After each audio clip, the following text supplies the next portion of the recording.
पहला कमरा जिठानी का। रात के 8 बजे जहां बाकी सब घर शांत थे, वहां शर्मा निवास से जोरों की आवाजें आ रही थी। फूट गए रे भाग्य, फूट गए। न जाने वो कौन सा दिन था जिस दिन मैं इस घर में ब्याह करके आई थी। बिस्तर तक नसीब नहीं होता यहाँ। तुम तो ठीक ही जगह आई थी वृंदा, मेरी तुलसी में सही आंगन में ही रोपी गई थी। अब धीरे धीरे लोग अगर घर में भीड़ बढ़ा देंगे तो ये दुर्दशा तो होगी। औरतों के मामलों में आप क्यों बोल रहे हैं भैया? फिर तो मेरी बीवी पागल है जो खुद ही आप दोनों से अकेली लड़ रही है। वो भी चाहती तो इस मामले में मुझे ले आती, पर नहीं, उसके संस्कार ऐसे नहीं है। और अब अगर आप हमें भीड़ और भाभी को तुलसी कह रहे हो तो आपको अपनी तुलसी आंगन में रखनी चाहिए ना। उसके लिए कमरा क्यों तलाश कर रहे हो? देख लिया माँ, देख लिया, ये भाभी को बेघर करने की बात कर रहा है। और तुम कहती थी कि सुमित तुम बड़े भाई हो, थोड़ा चुप रहकर बातों को नजरअंदाज किया करो। छोटों को शैतानियां करना शोभा देता है और बड़ों को माफ करना।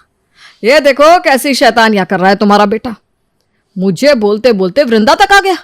अपने घर को छोड़कर इस घर में यही सब सुनने आई थी क्या? ये घर की बड़ी बहू तो मेरी वृंदा ही है। सबसे पहले ये इस घर में आई थी तो कमरा इसे मिल ही चुका था, तो ये अपने कमरे की कुर्बानी क्यों देगी? जो बाद में आए वो दे कुर्बानी। फिर तो उस हिसाब से मैंने भी अपना कमरा पहले ही ले लिया था। सबसे आखिर में तो नंदिनी आई है। सबके पति उनके लिए लड़ रहे हैं, आप कब तक चुप्पी साधे बैठे रहेंगे? कब तक खून खोलेगा आपका? यहाँ बस आंगन में जाने की बात पर जेठ जी इतना भड़क पड़े, और यहाँ 6 महीने हो गए मुझे हॉल में सोते पर आप एक शब्द नहीं बोले। अगर बड़े बोल रहा है तो तुम उनकी 2 बातें सुन लोगे तो क्या हो जाएगा? गल जाओगी क्या तुम? घर में अगर 3 ही कमरे हैं तो किसी को तो एडजस्ट करना पड़ेगा ही ना। बड़ी भाभी ने एक कमरा ले लिया, छोटी भाभी ने एक, और मम्मी पापा ने एक। तो अब मैं क्या करूं? मेरे पास एक गाड़ी है, उसमें सोओगी? बोलो। लो जी, फिर बात ही खत्म होगी। फिर तो कलेश का कोई कारण ही नहीं बचा। मेरा पति तो दातार है, दातार। वो तो खुद ही चाहता है कि नई नई शादी के बाद भी उसकी बीवी सभी के सामने घर के हॉल में सोए। तो यही सही। बाहर होती हुई लड़ाई के बीच सुबोध अपने कमरे से बाहर निकलता है। जैसे ही सुबोध के कमरे का दरवाजा खुलता है, सभी चुप हो जाते हैं। कुछ चाहिए था क्या पापा? पानी भिजवाऊं कमरे में? रात के 10 बज रहे हैं, टीवी पर CID आने वाली है, देखना नहीं है क्या तुम लोगों को?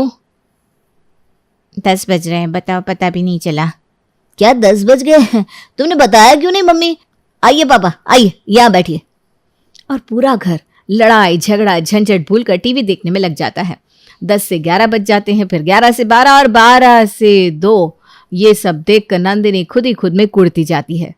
एक तो अपने ससुराल में एक कमरा नसीब नहीं हुआ, हॉल में तो सोती हूँ मैं, उसमें भी 3-3 बजे तक ये सब मिलकर टीवी देखते रहते हैं। तो सोऊं कैसे मैं? ऊपर से मेरा पति जिससे फर्क ही नहीं पड़ता। अब बात हो क्या, नाश्ते की ड्यूटी मेरी है ना। अरे भाई, अगर नींद ही पूरी नहीं होने दोगे तो नाश्ता नसीब कैसे होगा? अब देखती हूँ सभी के पति ऑफिस कैसे पहुंचते हैं। अगली सुबह सभी भागते दौड़ते अपने अपने ऑफिस जाने की तैयारी में लग जाते हैं। टेबल पर बैठा सुबोध अपनी चाय का इंतजार कर रहा था। ये बहू अभी तक जागी नहीं, जरा जगाइए। अरे मैं क्यों जगाऊं, आप जगाइए। मुंह ढककर सो रही है, ऐसे मैं जाकर उसे उठाऊंगा तो अच्छा नहीं लगेगा। वैसे मैंने उसे 2 बार आवाज़ दी है पर बहू उठी नहीं। ज़रा देखिए कहीं इसकी तबीयत खराब तो नहीं है। शकुंतला नंदिनी के पास जाती है और उसे आवाज़ लगाती है, पर नंदिनी नहीं उठती। शकुंतला उसे हिलाती भी है, फिर भी नंदिनी नहीं उठती। ये तो उठने का नाम ही नहीं ले रही। इसके चेहरे से चद्दर हटाती हूँ। मम्मी जी, सुबह हो गई, पता ही नहीं चला। रात के 3 बजे तक सब टीवी देख रहे थे। 4 बजे मैं सोफे पर लेटी, 5 बजे मेरी आंख लगी। अब आप ही बताइए 2 घंटे में कैसे नींद पूरी होगी? बहू चाय। देख, तेरे पापा जी चाय मांग रहे हैं। अपनी कहानी बाद में सुनाना, अभी चाय बना ले। जी मम्मी जी, अभी बनाती हूँ। और जानबूझकर नंदिनी चाय में नमक डालकर अपने सास ससुर को परोस देती है, जिसे मुंह लगाती ही शकुंतला थूक देती है। छे, क्या चीज है ये? नमकीन चाय? बहू, तूने गलती से शक्कर की जगह नमक डाल दिया है चाय में। ये कहकर जैसे ही शकुंतला अपनी बहू की तरफ मुड़ती है, वो देखती है ये नंदिनी तो खड़ी खड़ी सो रही है। तभी वहां सुमित आता है। बन गया टिफिन? रात को मेरी नींद पूरी नहीं हुई जेठ जी, मैं तो बस अभी उठी हूँ, आप बाहर खा लीजिएगा। और इसी तरह नंदिनी रोज नाश्ते के वक्त सोती ही रहती। मैं समझती नहीं क्या, ये सब तेरा ड्रामा है नंदिनी। मैं तो अपने हिस्से का खाना बना देती हूँ। और मैं भी, और हमारे हिस्से में बना हुआ खाना तुम मुंह मोड़ कर खा भी लेती हो और अपने टाइम नींद ही नहीं खोलती। ये सब ना दोगलापंती है। तो मुझे कमरा दीजिए तो दोगलापंती छूमंतर हो जाएगी, ये गारंटी है मेरी। अगर मैं वक्त पर सोऊंगी तो वक्त पर उठ भी तो जाऊंगी। कर लेते हैं शफल। 2 रूम है और हम 3 कपल हैं। एक रोज कोई एक कपल हॉल में सोएगा तो अगले रोज कोई और इस तरह मेरी भी नींद पूरी होती रहेगी और आप सबको नाश्ता भी मिलता रहेगा। और फाइनली यही डील फाइनल हो जाती है और आज हॉल में सोने की बारी आती है वृंदा और सुमित की। रात के 3:30 बजे। मम्मी, हॉल की ये लाइट बंद नहीं होगी क्या? अगर ऐसे ही लाइट में सोऊंगा तो सुबह मेरी आँख ही नहीं खुलेगी। अब क्या करे बेटा, तुझे तो फिर भी सोफ़ा नसीब हुआ है। मैं तो यहाँ ज़मीन में सो रही हूँ, पीठ अकड़ गई मेरी तो यहाँ ऊपर सोने वाले भी कोई चैन से नहीं सो रहा है। एक करवट लेता हूँ और नीचे जाकर गिरता हूँ। तुम जाकर ऊपर सो जाओ, मैं ज़मीन में सो जाऊँगा। बताओ, 4 तो अभी बज गए, 6:30 बजे तक मुझे फिर से उठना है। हे भगवान, कहीं ऑफिस ना छूट जाए। और इसी तरह कभी यहाँ कभी वहाँ, कभी इधर कभी उधर करके वृंदा का परिवार अपनी रात गुजारता है। नींद ना पूरी होने के कारण ना ही मोनू स्कूल जा पाता है और ना ही सुमित ऑफिस। पर वृंदा की प्रॉब्लम खत्म नहीं होती। अभी तो पूरा दिन बाकी था, क्योंकि आज रात को जब तक प्रिया अपना कमरा छोड़ती नहीं तब तक वृंदा को हॉल को ही अपना कमरा मानना था। क्या हालत हो गई। भरी दोपहरी में खाना बनाने के बाद भी मैं 2 मिनट अपने कमरे में जाकर पीठ सीधी भी नहीं कर पाऊंगी, और हॉल में जाकर लेटूं तो कैसे? पापा जी पहले ही वहां पर डेरा जमा कर बैठे हैं।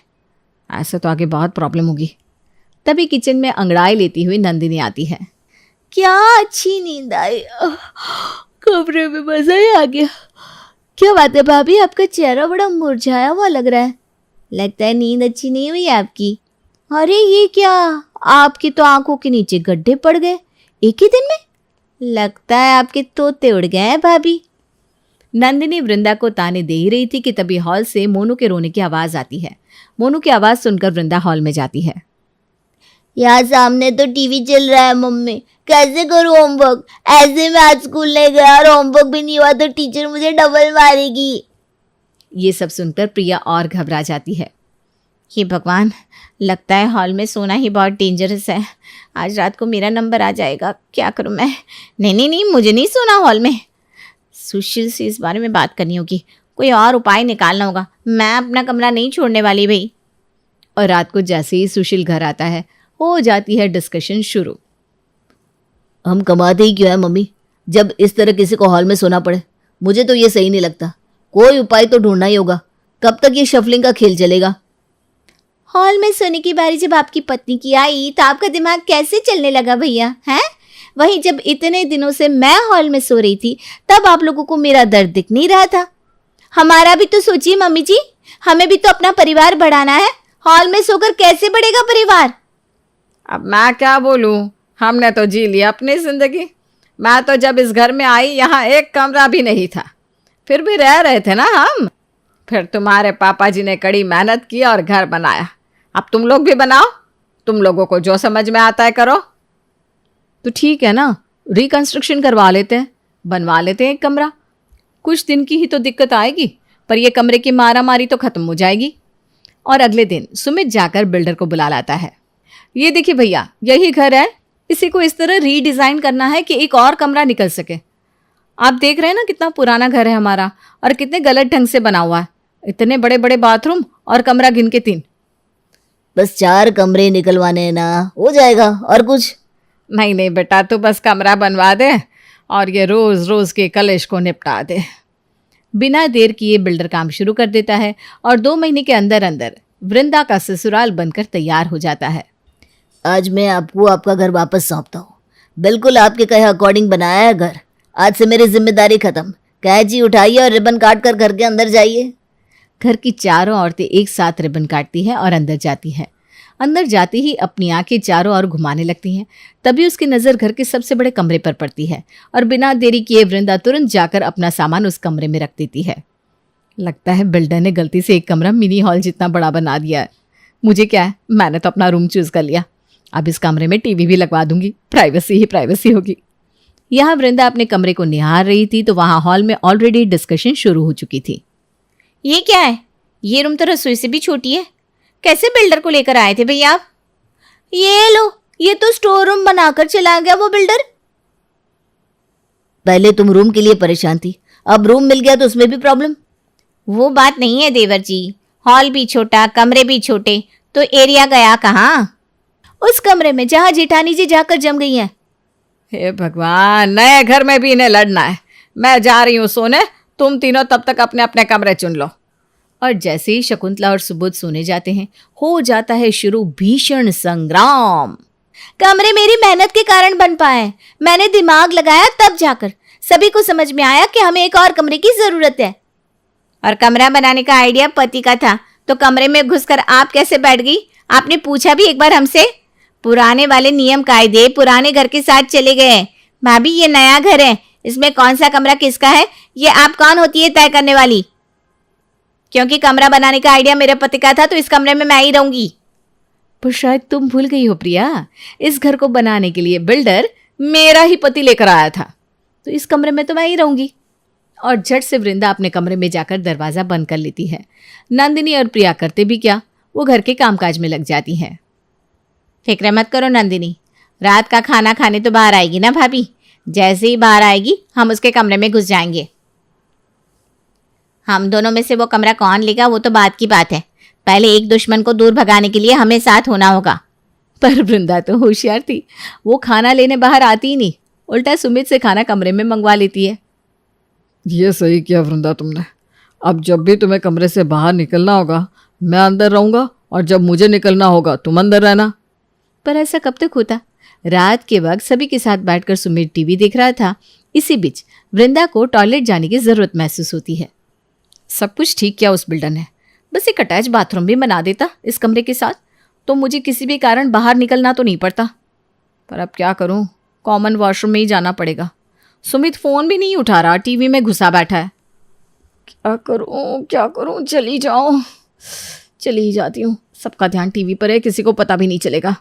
और जैसे ही वृंदा टॉयलेट जाने के लिए बाहर निकलती है, फट से उसके कमरे में प्रिया जाकर बैठ जाती है। टॉयलेट से लौटने के बाद जैसे ही वृंदा अपने कमरे में प्रिया को देखती है फिर क्या हुआ होगा आप सोच ही सकते हैं। धोखा दिया ना आपने मुझे भाभी, कर लिया ना कब्जा कमरे पर। जब तुम्हें मौका मिले तब तुम भी कर लेना कब्जा। पर तुम ऐसा कैसे कर पाओगी, बुद्धि जो मोटी है तुम्हारी, और ऊपर से तुम्हारा पति जो तुम्हारा है ही नहीं। देख लिया नंदिनी, ये बीच की बहू बीच की ही निकली, किसी की नहीं है ये। और नया कमरा बनने के बाद भी शर्मा निवास का माहौल तो वैसा का वैसा ही रहता है। तीनों बहुएं हर वक्त जंगली बिल्लियों की तरह लड़ती और बड़े कमरे पर नजरें गड़ाए बैठी रहती। बड़ा कमरा लेने के चक्कर में तीनों में से कोई ना ही घर में कोई खाना बनाती, ना ही कोई दूसरा काम करती। रोज रोज की कलेश से परेशान होकर शकुंतला अपनी बेटी नैना को घर बुला लेती है। नैना अपनी तीनों भाभियों को एक साथ बिठाकर उनसे एक एक उनकी प्रॉब्लम पूछती है। आप बताइए भाभी, क्या मसला है? अरे कोई मसला नहीं है दीदी, दुख तो बस इस बात का है कि ये जंग मुझे अकेले ही लड़नी पड़ रही है, क्योंकि मम्मी जी मेरे साथ खड़ी नहीं है ना, जबकि मैं इस घर की बड़ी बहू हूँ। वो चाहती तो सीधे सीधे ये कमरा मुझे दे देती, पर ऐसा उन्होंने नहीं किया।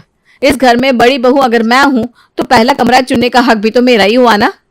चुन लिया मैंने कमरा और मार दिया उस पर ताला, तो क्या हो गया? ये तो गलत हुआ ना दीदी, अगर भाभी कमरे में ताला ही मार देगी तो हमारा तो चांस गया। जैसे भाभी इस घर की बहू है, हम भी तो इस घर की बहू हैं। ऊपर से भाभी तो खाली हाथ आई थी अपने मायके से, और मैं क्या क्या कुछ नहीं लाई इस घर के लिए। ये सोफा, टीवी, रसोई की फ्रिज, क्या क्या नहीं लेकर आई थी मैं। उस हिसाब से क्या मम्मी जी को ये कमरा मुझे नहीं सौंप देना चाहिए? और मैं दीदी, क्योंकि मम्मी जी नहीं चाहती थी कि मैं ऑफिस जाऊं, मैंने सगाई होते ही ऑफिस छोड़ दी, वरना मैं अपनी सैलरी से भाड़े का घर ना ले लेती। अगर मैंने मम्मी जी के लिए इतनी बड़ी कुर्बानी दी है तो क्या ये कमरा उन्हें मुझे नहीं देना चाहिए? ऐसे भी शादी के 6 महीने तक तो मैं हॉल में सो रही थी। बात तो आपकी सही है, मैं बात करती हूँ मम्मी से, ये सब उनके कारण ही तो हो रहा है। और नैना सीधा अपनी माँ के कमरे में जाती है और उनके कानों में कुछ कहती है, जिससे सुनते ही शकुंतला खड़ी होकर अपने कमरे से बाहर आती है और सभी से ऐसा कुछ कहती है जिसके बाद ये मसला हमेशा हमेशा के लिए खत्म हो जाता है। इतने हंगामे में मैं तो ये कहना ही भूल गई कि बिल्डर को बड़ा कमरा बनाने के लिए मैंने ही कहा था। मेरे लिए तो उस कमरे का ताला खोल दो बड़ी बहू, क्योंकि उस कमरे में तो मैं रहूंगी और तुम तीनों छोटे छोटे कमरों को आपस में बांट लो। भाभी ये क्या हो गया? इससे अच्छा तो ये कमरा हमारे पास ही रह जाता। देख लिया तूने, आखिर में जिठानी ही सगी हुई ना, बिल्ली की लड़ाई में बंदरिया ले गई ना रोटी। मैं भी तो आपकी देवरानी हूँ भाभी, मुझे भी तो गले लगाइए। और अपने दुख को बांटने के लिए तीनों देवरानी आपस में गले लग जाती हैं। जिस बात की लड़ाई थी अब वो बात भी नहीं रह गई, तो लड़ाई होती भी कैसे। इस दिन के बाद से शर्मा परिवार का कलेश नैना के चालाक दिमाग के कारण हमेशा हमेशा के लिए खत्म हो जाता है।